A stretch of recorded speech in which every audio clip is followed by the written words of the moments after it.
Sir, ಈಗ ನಿನ್ನೆ ಅಸಮಾಧಾನ ಹಾಕಿದ್ದೀನಿ, ಸಿಎಂ ಭೇಟಿ ಮಾಡಿದ್ರು ಕೂಡ ನಿಮ್ಮ ಅಸಮಾಧಾನ ಮುಂದುವರೆದಿದೆಯಾ? ನೋಡಿ, ನಿನ್ನೆ ಭಾಳ ನೋವಾಗಿದೆ ನನಗೆ.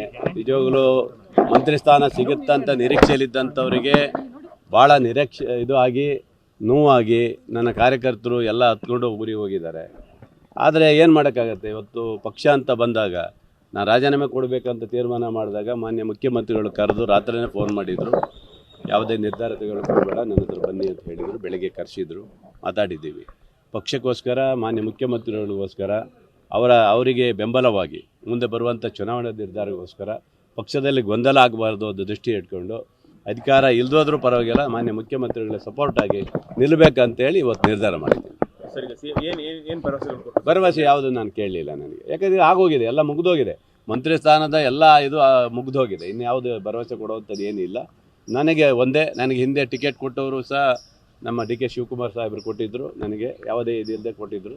ಅವರ ಒಂದು ಪ್ರೀತಿಗೋಸ್ಕರ, ಇಲ್ಲ ನನಗೆ ಯಾವುದೇ ಅಧಿಕಾರ ಇಲ್ಲ ಅಂದರೂ ಪರವಾಗಿಲ್ಲ, ನಿಮಗೋಸ್ಕರ ಇರ್ತೀನಿ, ನಿಮ್ಮ ಜೊತೆಗೆ ಇರ್ತೇನೆ ಅಂತ ಹೇಳಿ ಬಂದಿದ್ದೀವಿ. ಒಂದು ಚರ್ಚೆ ಇತ್ತು ಸರ್, 2 ವರ್ಷ ಅವ್ರಿಗೆ 2 ವರ್ಷ ನಿಮ್ಗೆ ಎಲ್ಲ ಆಯ್ತಲ್ಲ, ಎಲ್ಲ ಇತ್ತು, ಎಲ್ಲ ಚರ್ಚೆ ಆಗಿ ಎಲ್ಲ ಇತ್ತು.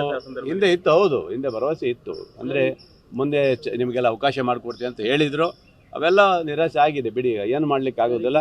ಪ್ರಬಲವಾಗಿ ಬೇರೆ ಬೇರೆ ವಿಚಾರದಲ್ಲಿ ಏನೇನೋ ಆಗಿ ನಡೆದಿದೆ, ಅವೆಲ್ಲ ಹೇಳಕ್ಕೆ ಹೋಗೋದು ಬೇಡ ನಾವು. ಯಾಕೆಂದರೆ ಸಾಮಾನ್ಯ ವರ್ಗದಲ್ಲಿ ಬಂದು ಒಬ್ಬ ಹಿಂದುಳಿದ ವರ್ಗದಲ್ಲಿ ಬಂದಂಥವನು ನನಗೆ ಅಷ್ಟು ದೊಡ್ಡ ಮಟ್ಟದಲ್ಲಿ ನಮಗೆ ಯಾರನ್ನು ಭೇಟಿ ಮಾಡುವಂಥ ಸಿಗೋದಿಲ್ಲ. ಸಿದ್ದರಾಮಯ್ಯ ಸಾಹೇಬ್ರನ್ನು ಕೇಳಿದ್ವಿ, ಪಾಪ ಅವ್ರ ಕಡೆಯವರಿಗೆ ಆಧಾರವಾಗಿ ಇಟ್ಕೊಂಡು ಕೊಟ್ಟಿದ್ದಾರೆ, ಬಿಟ್ಟರೆ ನಮಗೇನು ಅಷ್ಟೊಂದು ಸರಿಯಾಗಿ ನೋಡ್ಕೊಂಡಿಲ್ಲ.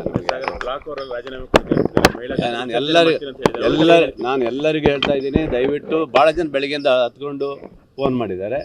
ಎಲ್ಲರಿಗೂ ಹೇಳ್ತಾ ಇದ್ದೇನೆ, ಯಾರು ರಾಜೀನಾಮೆ ಕೊಡಬೇಡಿ. ಮಾನ್ಯ ಮುಖ್ಯಮಂತ್ರಿಗಳಿಗೋಸ್ಕರ, ಕಾಂಗ್ರೆಸ್ ಪಕ್ಷಕ್ಕೋಸ್ಕರ. ಯಾಕಂದರೆ ನಾವು 3 ವರ್ಷದಲ್ಲಿ ಯಾವುದೇ ಕಾಂಟ್ರವರ್ಸಿ ಮಾಡಲಿಲ್ಲ, ಯಾವುದೇ ಭಿನ್ನಮತ ಮಾಡಲಿಲ್ಲ, ಯಾವುದೇ ಒಂದು ಸಣ್ಣ ಚಟುವಟಿಕೆಯನ್ನು ನಾವು ಮಾಡಲಿಲ್ಲ. ಅದಕ್ಕೋಸ್ಕರ ಪಕ್ಷಕ್ಕಾಗಿ, ಪಕ್ಷ ನಿಷ್ಠೆಗೋಸ್ಕರ ಮಾನ್ಯ ಮುಖ್ಯಮಂತ್ರಿಗಳು ಏನು ಹೇಳಿದ್ದಾರೆ ಅವರಿಗೋಸ್ಕರ ನಾನು ನಿಷ್ಠೆಯಿಂದ ಪಕ್ಷದಲ್ಲಿ ಇರ್ತೀನಿ ಅಷ್ಟೇ. ಇಲ್ಲ, ಭಾಳ ಜನ ನೋವಾಗಿದೆ, ಸಹಜ. ಭಾಳ ಜನ ಯಾಕೆಂದರೆ 4-5 ಟೈಮ್ ಗೆದ್ದಂಥವ್ರು ಭಾಳ ಜನ ಇವತ್ತು ನಿರಾಸರಾಗಿದ್ದಾರೆ, ಇಲ್ಲ ಅಂತಿಲ್ಲ. ಏನು ಮಾಡ್ತಾರೆ, ಪ್ರಬಲವಾಗಿರುವಂಥವರಿಗೆ ಅವಕಾಶಗಳು ಸಿಗುತ್ತೆ, ಅದರಿಂದ ನೋವಾಗಿದೆ. ಅದರಿಂದ ನಾನು ಮಾತ್ರ ಮಾನ್ಯ ಮುಖ್ಯಮಂತ್ರಿಗಳಿಗೋಸ್ಕರ ಪಕ್ಷಕ್ಕಾಗಿ ನಿಷ್ಠೆಯಿಂದ ಇವತ್ತು ಇರ್ತೇನೆ. ಸಾಮಾಜಿಕ ನ್ಯಾಯ ಎಲ್ಲಿಗೆ ಬಂತು ಸರ್ ಅವಾಗ ಅಲ್ವಾ? ಏನು ಮಾಡೋಕ್ಕಾಗತ್ತೆ ಸರ್, ಎಲ್ಲ ನ್ಯಾಯಗಳೆಲ್ಲ ಬುಡ ಮೇಲಾಗಿ ಹೋಗಿದೆ ಈಗ. ಹಾಗಾಗಿ ನಮ್ಮ ನಿಷ್ಠೆ ಇವತ್ತು ಮಾನ್ಯ ಮುಖ್ಯಮಂತ್ರಿಗಳಿಗೋಸ್ಕರ ಅಷ್ಟೇ. ಎಲ್ಲ ಗೊತ್ತಿತ್ತು, ಪಾಪ ಲಾಸ್ಟ್ ಹಂತದಲ್ಲಿ ಏನೋ ಮಿಸ್ ಆಗಿದೆ. ಇರಲಿ, ನಾನು ಯಾವ ಹೈಕಮಾಂಡ್ ಮೇಲೂ ದೂರು ಮಾಡೋದಿಲ್ಲ, ಯಾರ ವ್ಯಕ್ತಿ ಮೇಲೂ ದೂರು ಮಾಡೋದಿಲ್ಲ. ನಾನು ನೋವಾಗಿತ್ತು, ರಾಜೀನಾಮೆ ಕೊಡಬೇಕಂತ ಇತ್ತು.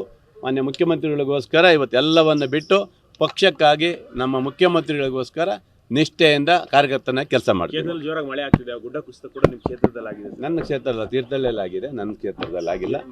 ಮಳೆ ಚೆನ್ನಾಗಿದೆ, ಏನು ಸಮಸ್ಯೆ ಇಲ್ಲ. ಹಾಗಾಗಿ ಕ್ಷೇತ್ರದಲ್ಲಿ ಸುಮಾರು 1.5 ತಿಂಗಳಿಂದ ಹೋಗೋಕ್ಕಾಗಿಲ್ಲ. ಹೆಚ್ಚಾಗಿ ಇಲ್ಲೇ ಏನೋ ಮಂತ್ರಿ ಸ್ಥಾನ ಸಿಗುತ್ತಂತ ಕಾದ್ವಿ, ಡೆಲ್ಲಿ ಪಲ್ಲಿ ಎಲ್ಲ ಹೋಗಿ ಬಂದೀವಿ, ಎಲ್ಲ ಆಗೋಗಿದೆ. ಈಗ ಏನಿದ್ರು ಕಾರ್ಯಕರ್ತರು, ಪಕ್ಷ ಅಷ್ಟೇ. ಎಸ್.